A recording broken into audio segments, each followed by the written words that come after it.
Well, the UNDG has been very active since the beginning, obviously in the run-up to the Busan conference, which led to the Busan outcome document in which the Global Partnership for Effective Development is really center stage.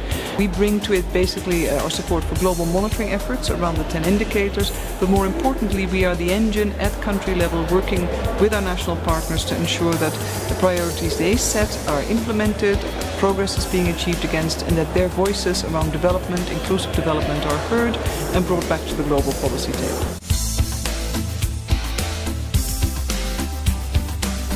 Implementation is still varied, of course. It's taken a bit to get the global partnership in terms of steering committee, the process, the overall political direction to get it off the ground, and that is normal. In the meantime, countries have not waited.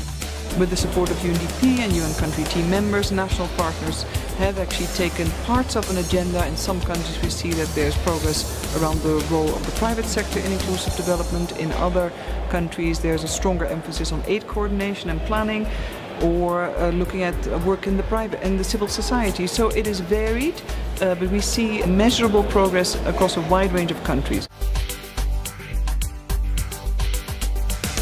First of all, we're delighted that an emerging economy and a strong southern development provider such as Mexico has accepted to be the host. I think our expectations, of course, are high.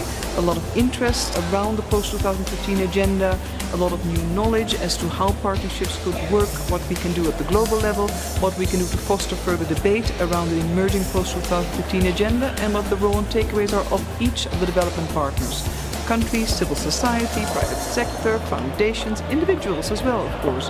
But it's a high-level ministerial where a number of topics will be placed firmly on the agenda. Domestic resource mobilization being one, role of the private sector, South-South cooperation, triangular cooperation, but also issues such as knowledge sharing.